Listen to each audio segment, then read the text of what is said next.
So many of Justin Fields' problems are incredibly basic and fundamental requirements to play quarterback in the NFL. The Minnesota Vikings are in the most obvious cover zero look here. Their defensive backs are all in off-man alignments, and they have 6 defenders on the line of scrimmage threatening to blitz. For the quarterback, this is an obvious read. Yeah, you have to be wary of any shift or disguise that will come, but the first thing to account for is the blitz. In this alignment, you've got 6 pass rushers against 5 offensive linemen. That math doesn't work in the offense's favour. The ball has to come out instantly. Fields takes a short drop, and the edge rusher on his blind side is left unaccounted for. The offensive line did what it's supposed to do here. That's the furthest pass rusher away and someone they had to leave unblocked. That gives Fields the most time to throw. Tied to his short drop back are 2 short curl routes. Both of them are open if the ball comes out instantly. Not only does Fields take the sack, he turns around into it as if he had no expectation that the blitz was ever coming. It's astonishingly poor quarterback play, but unfortunately, it's endemic of who he is as a quarterback. He's far too often unaware of what's happening around him, and when he is, his process is exceedingly slow so that it kills the offense anyway.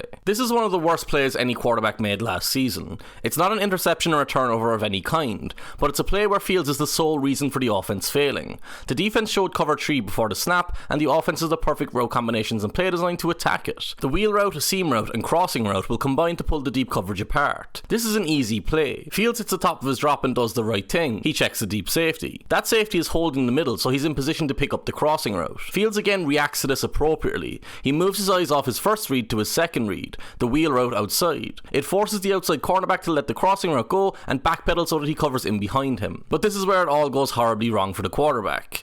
From here, Fields has committed the deep safety to the crossing route and widened the cornerback to the wheel route. He can now either look to the right flat or look to the seam route running straight down the middle of the field. He looks to the flat, where his target is covered behind the line of scrimmage. Meanwhile, the seam route is a wide open touchdown.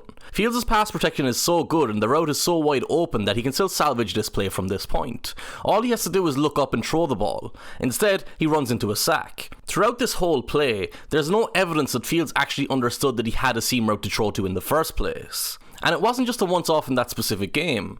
The defense showed quarters before the snap here, but then rotated the safety down into man coverage. Fields is looking at his post route and out route combination on the front side of the play. He stares that down and holds the ball until he's sacked, despite neither route ever having a chance of coming open. If we rewind the play and look at the backside dig route, we can see that the solution for Fields was to come off the front side and hit the middle of the field for what would have been a huge gain. He had plenty of time to do that, and his wide receiver knew it. The Green Bay Packers are going to blitz a linebacker here to play cover 1. The right side inside linebacker is going to come forward, while the left side inside linebacker chases the running back into the flat in man coverage. Fields has to handle a bad snap, but he does so with ease. He's still able to settle at the top of his drop with his eyes downfield in a clean pocket. The single high safety is dropping into the deep middle as Fields looks in his direction. All Fields has to do is hold the ball for a split second, and then his dig route will cut in front of that safety into open space for the completion. Instead of doing that, he drops his eyes and runs into a sack. You see a very similar missed opportunity in this play against the Detroit Lions. Fields hits the top of his drop and zones in on his receivers releasing vertically down the right side. DJ Moore is the first receiver through, but the vertical route behind him is close enough to hold the attention of the cornerback outside as well.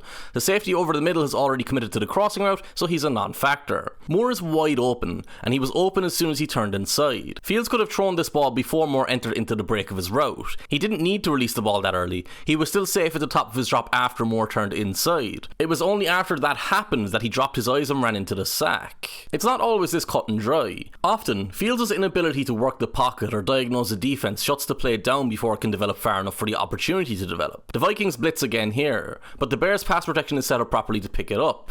Fields hits the top of his drop and immediately bounces off of it forward into a scramble. He abandons the pocket even though his running back is in position to pick up the blitz and the defender hasn't even reached him yet. Fields runs right into the sack, so the defender didn't even have to beat a block. On this wider view, we can see the Bears were trying to run a high-low combination on the cornerback outside. If Fields showed discipline in the pocket, it might have had a chance. Instead, he ran into the sack and then compounded that mistake by fumbling the ball away. It's not just running into sacks either that ruins plays for Fields. He's going to ruin this play design without going near a defender.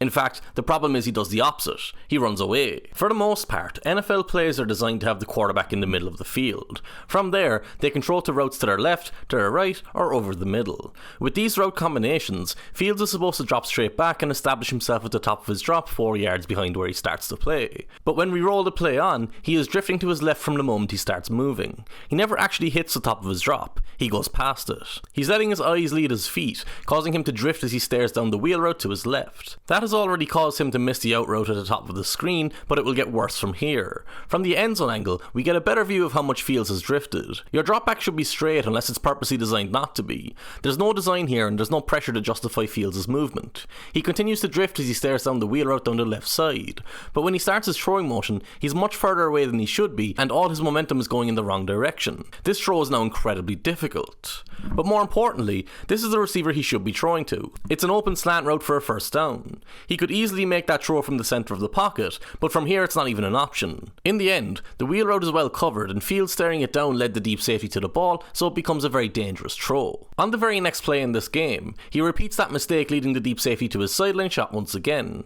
His receiver outside actually has a step, but at this stage, Fields should still be holding the safety in the middle of the field. Because he caught the ball and turned immediately to the right sideline, the safety is already in a full sprint in that direction. Fields still almost makes a throw, which is a testament to his arm talent. His pure ability to throw the ball is undeniable. The litany of highlight plays that he has had over his career emphasise that. If he had sorted out his technique and built some comfort within the pocket, he could have been a great quarterback for the Bears. But the reality is, you can be a great quarterback without a great arm. You can't be a great quarterback without a process to play in the pocket and figure out defenses. The Arizona Cardinals use an amoeba defense here before the snap. An amoeba defense doesn't have any defensive linemen with their hands on the ground at the start of the play.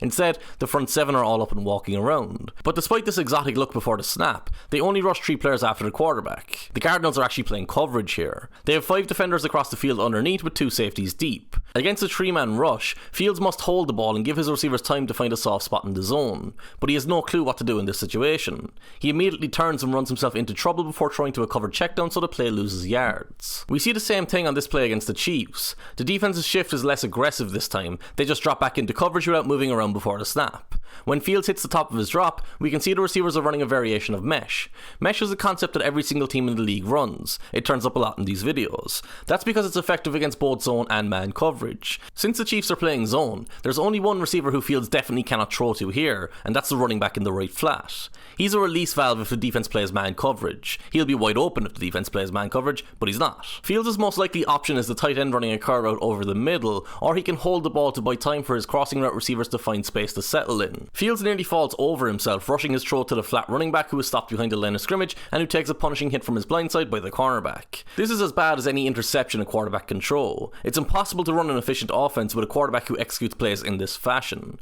There's no understanding of the coverage or even a willingness to search for a good option to throw to. It's just flatly the wrong decision. On the occasions when Fields did go to the right options, he often got to it too late. The Cardinals game was particularly damning for Fields' processing ability. We only need to focus on the wide side of the field for this play.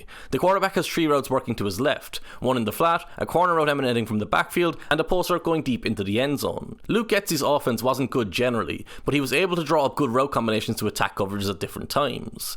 The space is there for the corner route on this play. If the ball comes out a split second before this, Fields can lead his receiver to the front pylon, but he needs to push it towards the back pylon to take advantage of the space when he releases the ball. From the end zone angle, we can see Fields take an extra step sideways at the top of his drop, then arrow the ball too shallow. His receiver is going to the back pylon correctly, while the cornerback catches the ball at the front pylon. We've seen previously that Fields' arm talent is insane. He can generate huge velocity on the ball and basically hit any window he needs to, so a shallow out route on the near side of the field should be straightforward for him. This pass should be intercepted, but the throw isn't the issue. Fields is so slow going from catching the snap to beginning his throwing motion. He's as relaxed as he would be if he was just tossing the ball around before practice. We can see the point his receiver is at when he's in the early stages of his throwing motion. The receiver is already a step out of his break. This is where he should have been when the ball is leaving Fields' hand. That difference is massive. It's what allows the defender to undercut the throw and drop the interception. Dropped interceptions were a theme for Fields last season.